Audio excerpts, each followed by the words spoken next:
नमस्कार, मनी मंत्रा में आपके साथ में मेहराज दुबे। और बात आज करनी है नौकरियों की, क्योंकि जब बाजार में मंदी की आहट हो, मंदी का नाम लेकर लोग डरा रहे हो, कंपनियों में धीमापन हो और इन्फोसिस जैसी कंपनियां ऐलान कर रही हो कि नहीं वो कोई सैलरी हाइक नहीं देंगी, तो फिर क्या सीन है जॉब मार्केट का, क्या सीन है ऑफिस का भारत में, ये आज बात करेंगे।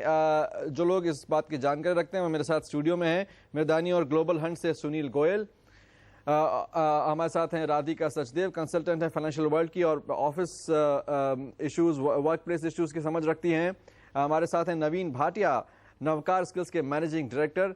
आप सभी का स्वागत है। सबसे पहले तो सुनील, आपसे जानना चाहूँगा कि आप क्या सुन रहे हैं।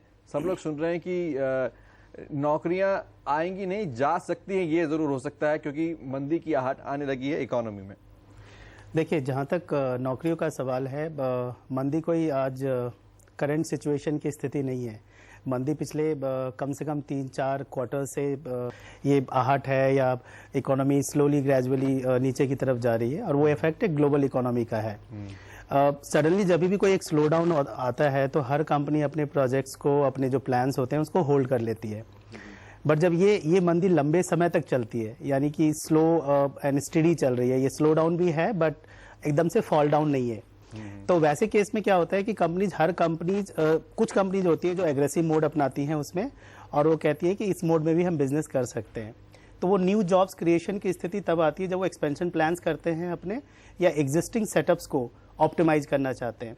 तो हर कंपनी के साथ दोनों सिचुएशन है। एक तो थोड़ा एट्रिशन कम हुआ है कंपनीज में, तो एट्रिशन कम होने से लगता है कि सडनली की जॉब अपॉर्चुनिटीज नहीं है मार्केट में, बट जॉब मतलब लोग छोड़ कम रहे, एट्रिशन मतलब लोग छोड़ नहीं रहे लोग, तो वहां पे अपॉर्चुनिटीज तो आ रही है। फ्रेश जॉब क्रिएशन जो है वो उतना ही हो रहा है जितना पहले हो रहा था, बट ये है कि जो रिप्लेसमेंट की जो बात होती थी, एक छोड़ के गया उसकी जगह पे आप दूसरे को लेते हैं और वो कंपनी किसी और को हायर करती है, वहां थोड़ा स्लो मूवमेंट है। बट ओवरऑल इंडस्ट्री की बात देखें तो हायरिंग पे इफेक्ट है, बट इतना इफेक्ट नहीं है कि नौकरियां नहीं है मार्केट में। तो क्या फिर सिर्फ रिप्लेसमेंट हायरिंग ज्यादा होगी और इसका मतलब है कि फ्रेशर्स के लिए नौकरियां नहीं होंगी कुछ वक्त?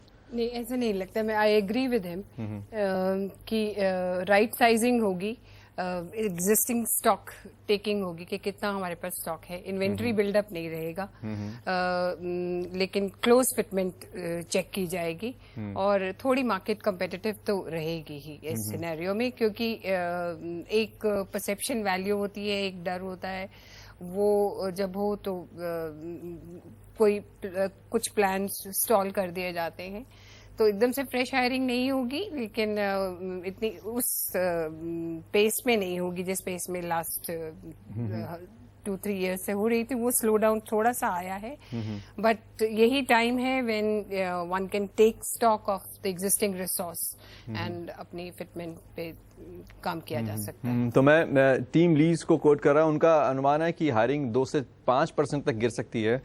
मैन पावर इंडिया को लगता है कि 18 महीने की लो लेवल पर है हायरिंग। क्या ये एक खतरे की घंटी है? और जैसा कि राधिका कह रही है कि फिटमेंट चेक होगा, जो मुझे समझ में आ रहा है इस जार्गन में वो ये है कि भाई जो काम जैसा कर रहा है वो चेक होगा कि करने लायक है या इनको हटा के कॉस्ट बचाई जाए। सर, मैं मानना चाहता हूं ये काफी खतरे की घंटी है। 2008 से हम कहीं ना कहीं अपने आप को मानते रहते कोई खतरा नहीं है, दुनिया की इकोनॉमी का हिंदुस्तान पे कोई फर्क नहीं पड़ेगा। अब 2008 से 2012 तक देखिए, हिंदुस्तान ने 20 लाख नौकरियां हर साल जनरेट की हैं, जबकि हिंदुस्तान का टारगेट था 2 करोड़ नौकरी जनरेट करने का। इस बैकलॉग का असर हिंदुस्तान पे पड़ेगा। लोग ज्यादा नौकरी मांगने आ रहे हैं और नौकरियां इतनी जनरेट होने रही। ग्लोबल इकोनॉमी और ग्लोबल बैंकिंग सिस्टम का बहुत गहरा असर है हमारे देश में इन्वेस्टमेंट पे, और इन्वेस्टमेंट का असर पड़ता है कंपनियों के नए एक्सपेंशन प्लान्स पे और नौकरियों से। तो नई नौकरियां नहीं पैदा हो रही जितनी होनी चाहिए, काफी ड्रॉप है। India's #1 news app just got even better. Download NDTV's new app, fully optimized for retina display, full screen view, faster response time, and Sudoku. NDTV's new iPad app. Download now.